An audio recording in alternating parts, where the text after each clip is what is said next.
लाल किले की प्राचीर से पीएम मोदी ने स्वतंत्रता दिवस पर 11वीं बार देश को संबोधित किया। पीएम मोदी ने 98 मिनट लंबे अपने भाषण में सेक्युलर कोड, रिफॉर्म्स, महिला अत्याचार, करप्शन और मेडिकल एजुकेशन से लेकर नई शिक्षा नीति का भी जिक्र किया। पीएम मोदी ने कहा, हमारे यहाँ जात पात और पंथ से ऊपर उठकर हर घर तिरंगा फहराया जाता है। नई शिक्षा नीति में मातृभाषा को बल मिला है। भाषा टैलेंट के रास्ते नहीं आने चाहिए। आज इकोनॉमी को सबसे तेज बनाए रखने वाला देश भारत है। हम 25 करोड़ लोगों को गरीबी से बाहर निकालते हैं। वो दिन अब दूर नहीं जब भारत इंडस्ट्रियल मैन्युफैक्चरिंग का हब बनेगा। लाल किले की प्राचीर से पीएम मोदी ने देश ही नहीं सारी दुनिया को भी संदेश दिया। आपको सुनवाते हैं पीएम मोदी के भाषण की 10 बड़ी बातें। आजादी के पूर्व 40 करोड़ देशवासियों ने वो जज्बा दिखाया, वो सामर्थ्य दिखाया, वो एक सपना लेकर के चले, एक संकल्प लेकर के चलते रहे, जूझते रहे। एक ही स्वर था, वंदे मातरम। एक ही सपना था, भारत की आजादी का। 40 करोड़ देशवासियों ने, और हमें गर्व है कि हमारी रगों में उन्हीं का खून है। वो हमारे पूर्वज थे। सिर्फ 40 करोड़ लोगों ने दुनिया की महासत्ता को उखाड़ करके फेंक दिया था, गुलामी की जंजीरों को तोड़ दिया था। अगर हमारे पूर्वज, जिनका खून हमारी रगों में है, आज हम तो 140 करोड़ है। अगर 40 करोड़ गुलामी की बेड़ियों को तोड़ सकते हैं, अगर 40 करोड़ आजादी के सपने को पूर्ण कर सकते हैं, आजादी लेकर के रह सकते हैं, तो 140 करोड़ देश के मेरे नागरिक, 140 करोड़ मेरे परिवारजन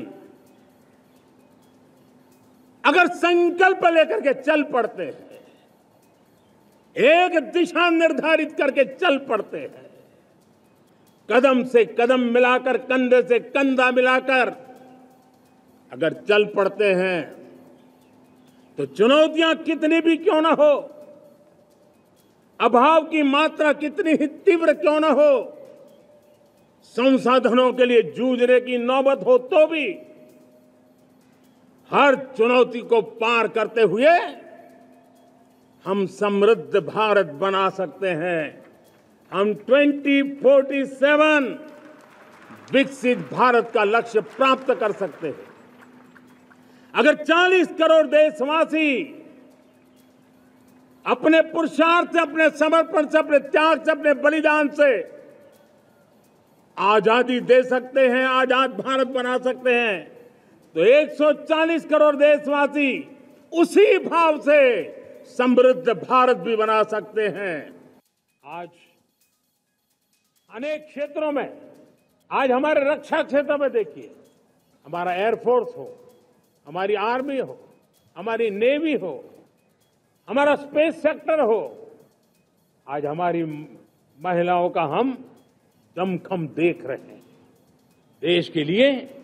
लेकिन दूसरी तरफ कुछ चिंता की बातें भी आती हैं, और मैं आज लाल किले से फिर बार एक अपनी पीड़ा व्यक्त करना चाहता हूं। एक समाज के नाते हमें गंभीरता से सोचना होगा कि हमारी माताओं, बहनों, बेटियों के प्रति जो अत्याचार हो रहे हैं, उसके प्रति देश का आक्रोश है, जन सामान्य का आक्रोश है। इस आक्रोश को मैं महसूस कर रहा हूं। इसको, देश को, समाज को, हमारी राज्य सरकारों को गंभीरता से लेना होगा। महिलाओं के विरुद्ध अपराधों की जल्द से जल्द जांच हो, राक्षसी कृत्य करने वालों को जल्द से जल्द कड़ी सजा हो, वो समाज में विश्वास पैदा करने के लिए जरूरी है।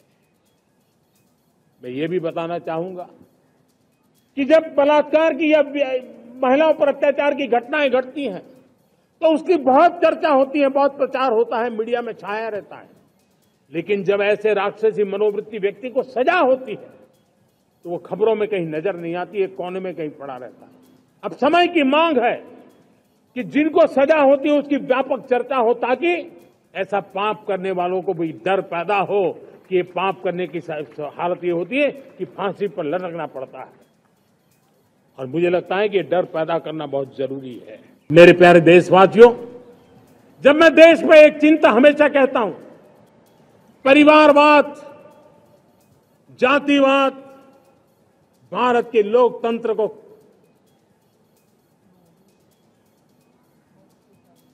बहुत नुकसान कर रहा है।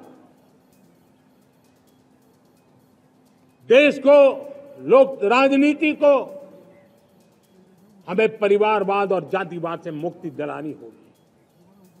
आज मैं देख रहा हूं मेरे सामने जो नौजवान है उसमें लिखा हुआ है माय भारत, जिस संगठन का नाम है उसकी चर्चा लिखी है, यहां बहुत बढ़िया तरीके से लिखा हुआ है।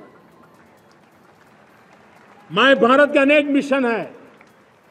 एक मिशन ये भी है कि हम जल्द से जल्द देश में राजनीतिक जीवन में जनप्रतिनिधि के रूप में 1 लाख ऐसे नौजवानों को आगे लाना चाहते हैं।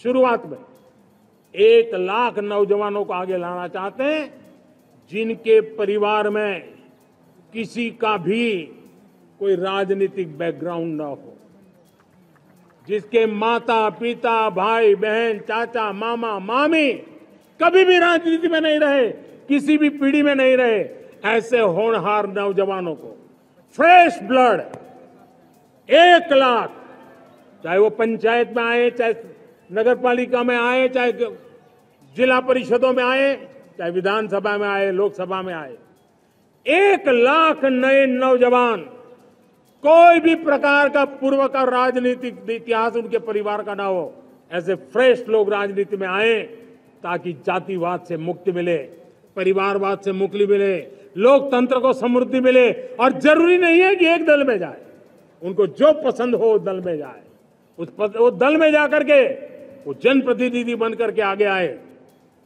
देश तय करके चले कि आने वाले दिनों में 1 लाख ऐसे नौजवान जो परिवार राजनीति से दूर दूर का संबंध नहीं है, ऐसे फ्रेश ब्लड आएंगे तो सोच भी नहीं आएगी, सामर्थ्य भी नहीं आएगा, लोकतंत्र समृद्ध होगा। और इसलिए हमें इस दिशा में आगे होना है। हमारे देश में सुप्रीम कोर्ट ने बार बार यूनिफॉर्म सिविल कोड को लेकर के चर्चा की है, अनेक बार आदेश दिए हैं, क्योंकि देश का एक बहुत बड़ा वर्ग मानता है और उसमें सच्चाई भी है कि जिस सिविल कोड को हम लेकर के जी रहे हैं वो सिविल कोड सचमुच में तो एक प्रकार का कम्युनल सिविल कोड है, भेदभाव करने वाला सिविल कोड है। ऐसे सिविल कोड से जब संविधान के 75 वर्ष मना रहे हैं और संविधान की भावना भी जो हमें कहती है करने के लिए, देश की सुप्रीम कोर्ट भी हमें कहती है करने के लिए, और तब जो संविधान निर्माताओं का सपना था उस सपने को पूरा करना हम सबका दायित्व है। और मैं मानता हूं इस गंभीर विषय पर देश में चर्चा हो, व्यापक चर्चा हो, हर कोई अपने विचारों को लेकर के आए और उन कानूनों को, जो कानून धर्म के आधार पर देश को बांटते, जो ऊंच नीच का कारण बन जाते हैं, ऐसे कानूनों को आधुनिक समाज में कोई स्थान नहीं हो सकता है। और इसलिए मैं तो कहूंगा अब समय की मांग है कि देश में एक सेकुलर सिविल कोड हो। हमने कम्युनल सिविल कोड में 75 साल बिताए हैं, अब हमें सेक्युलर सिविल कोड की तरफ जाना होगा और तब जाकर के देश में धर्म के आधार पर जो भेदभाव हो रहे हैं, सामान्य नागरिक को जो दूरी महसूस होती है, उससे हमें मुक्ति मिलेगी। दुर्भाग्य से हमारे देश में आजादी तो मिली, लेकिन लोगों को